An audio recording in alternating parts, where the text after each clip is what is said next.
Bonsoir ou bonjour chers abonnés, c'est Taï de la chaîne Kamar Elzamen et Belkis. Aujourd'hui, je vous retrouve après une petite absence car Mister Coco s'est invité dans ma vie. J'ai attendu de retrouver une voix à peu près humaine pour pouvoir vous expliquer ce que je vous avais promis. Aujourd'hui, on va parler du système optique ou bien ce que l'on nommerait communément la pensée créatrice. Comme déjà abordé, je suppose que vous avez déjà procédé à des visualisations créatrices ou bien entendu parler de ce qu'on appelle la pensée créatrice. Bien justement, on va parler de cela. Alors, je vais vous raconter une petite histoire. C'est l'histoire d'une fille qui s'appelle Aurore. Et Aurore, elle a des pensées très originales d'une part et une forte capacité à créer. Aurore est remplie d'amour pour le vivant. Elle adore la nature. Elle adore tout ce qui a trait au vivant et donc elle se promène et en pleine conscience, elle rencontre sur sa route un arbre mort. Aurore ne peut rester impassible face à cet arbre mort. Alors elle pense. Et comme elle pense en étant remplie d'amour, elle imagine dans son esprit que cet arbre verdit à nouveau, se met à fleurir à foison. Et là, tout à coup, l'arbre se régénère.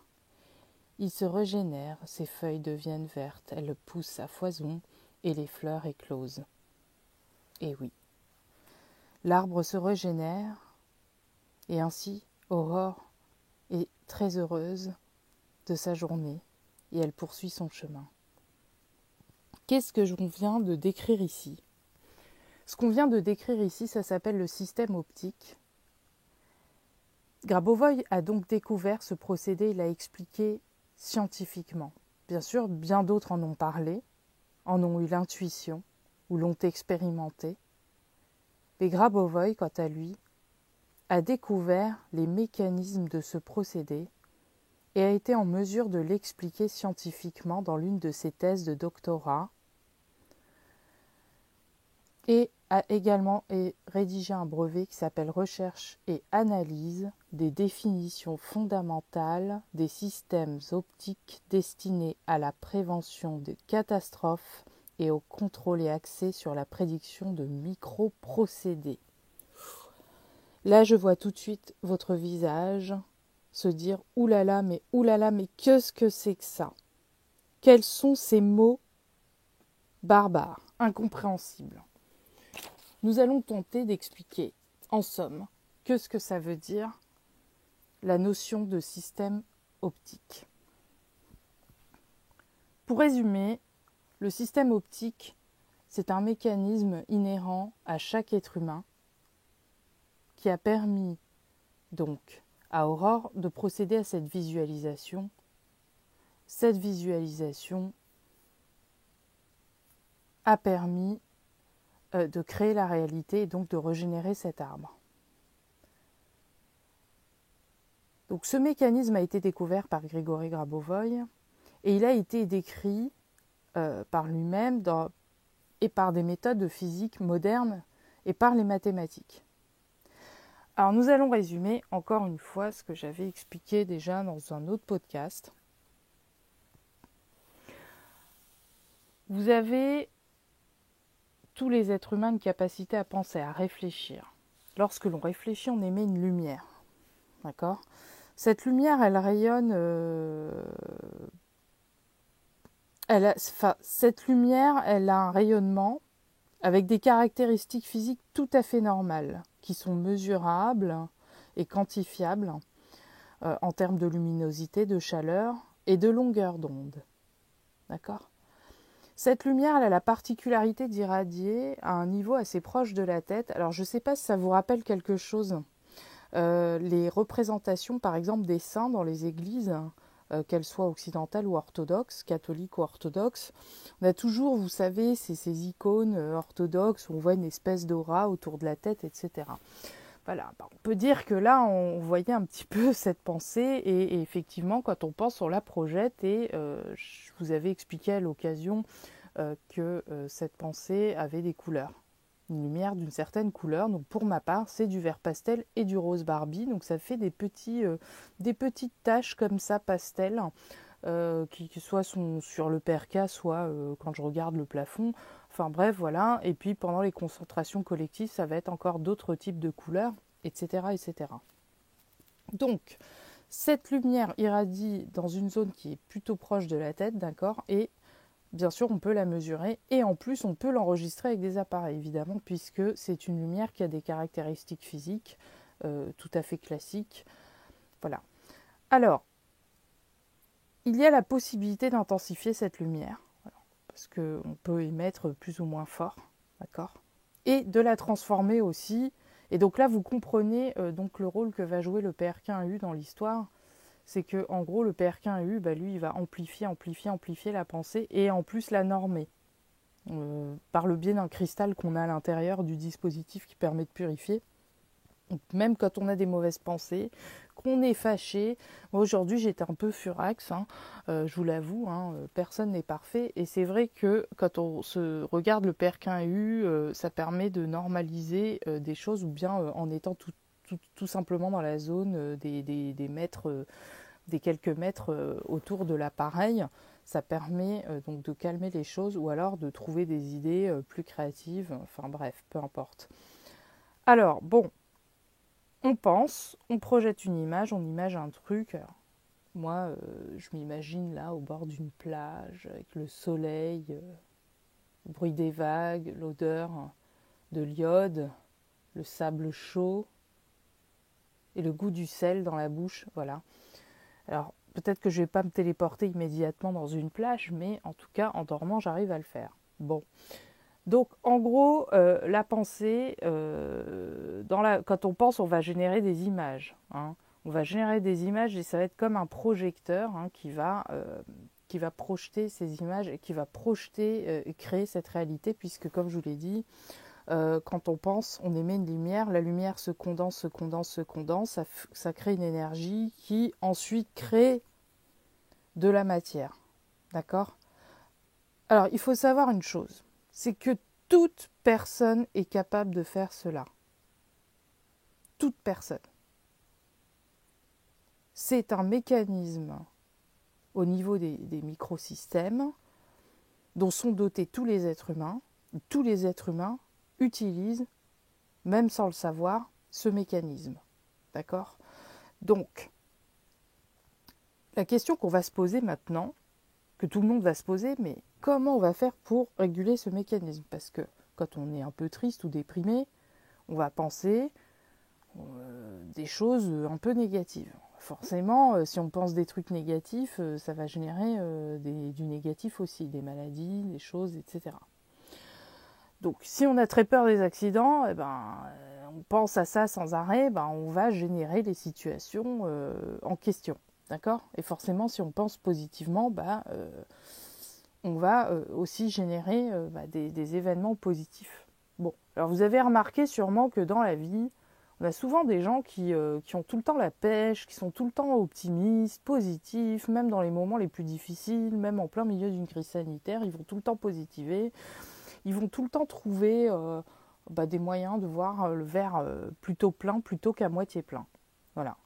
Et en fait, ces gens-là, ils réussissent tout le temps et dans tout parce que ils ont cette capacité à garder un mental fort et tout le temps positif quoi qu'il arrive, même si, bien sûr, on sait bien que dans la vie, tout n'est pas positif, mais qu'il faut savoir aussi se préserver des choses. Voilà. Mais forcément, si on pense positif, on va attirer à soi du positif et on va générer des événements, des rencontres, des trucs qui seront positifs.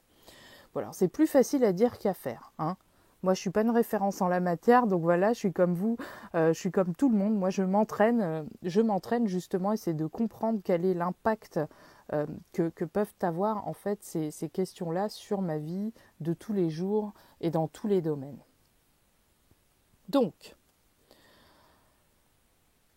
comment on peut faire aussi pour intensifier cette fameuse lumière qui est issue de nos pensées, Comment on va l'intensifier ?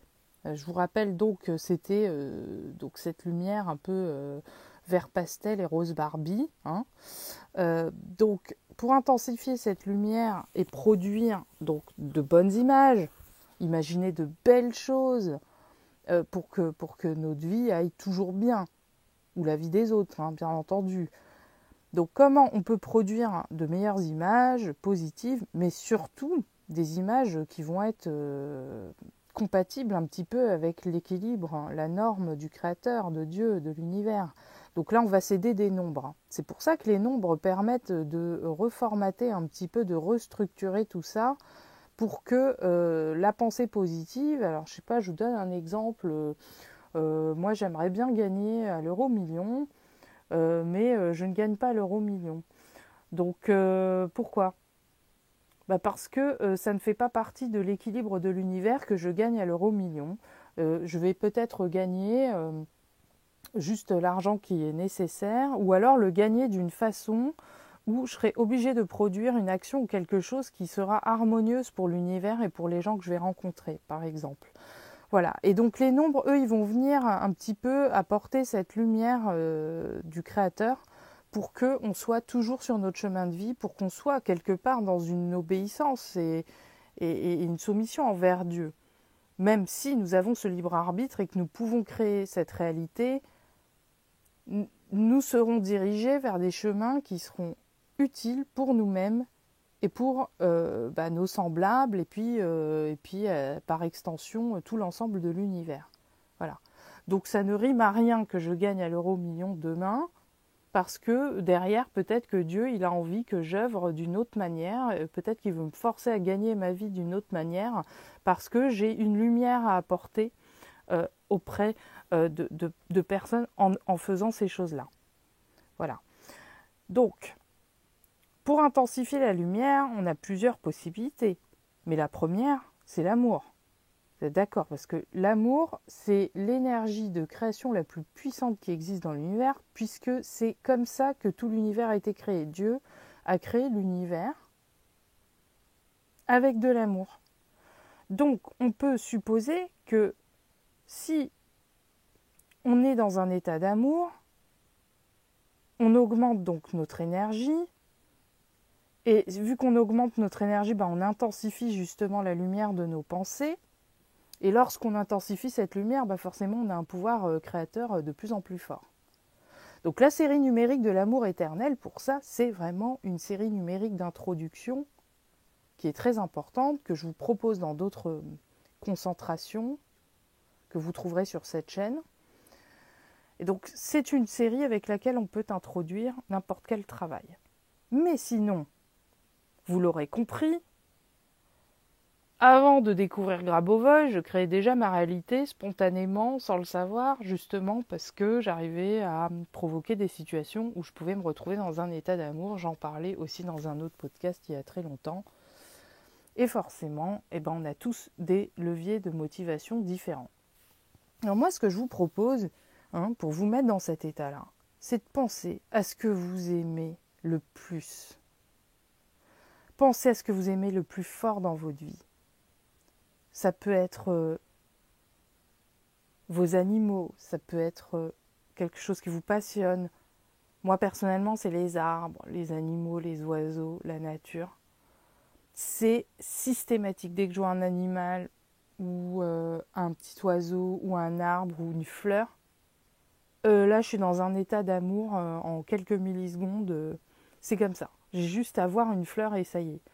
Et donc, pour chacun, ça va être différent, évidemment. Pour certains, ça va être de voir vos enfants courir, ça va être, je ne sais pas, de voir un artiste que vous aimez à la télévision, ça peut être n'importe quoi d'autre en fait. Mais ces petits moments d'extase-là, c'est dans ces moments-là que vous pouvez créer votre réalité justement. Alors, pensez à ce que vous aimez le plus. Vous mettez en condition. Et là, vous pensez à vos objectifs et vous créez votre réalité. Donc ça, c'est la première chose à faire. Donc, on a la série numérique de l'amour éternel, mais on a aussi la formule E = VS qui permet d'augmenter également l'énergie. E égale VS permet vraiment d'introduire cette augmentation d'énergie. Et je peux même vous dire qu'un jour, juste en la disant à voix haute à une personne, la personne qui était sensitive a commencé à ressentir des frissons de partout dans le corps. Juste parce qu'elle est super sensitive, elle était capable de ressentir l'énergie à l'instant même où j'ai juste prononcé cette formule mathématique E égale VS. Donc je rappelle que E égale VS et énergie est égale au volume de perception de l'information multiplié par la vitesse de perception de l'information. Et donc ça permet d'augmenter la capacité de traiter un grand nombre d'informations et donc d'augmenter son pouvoir créateur de la réalité. Voilà. Donc pour clore un petit peu ce sujet, donc ce que j'ai envie de vous dire, c'est que voilà, on a de belles formules mathématiques, on a de belles séries numériques pour augmenter la fréquence d'amour. Mais la façon la plus simple d'être dans un état d'amour, c'est de poser votre regard ou de penser à ce que vous aimez le plus. Très très fort. Et quand vous êtes dans cet état d'amour, vous êtes dans un état de création.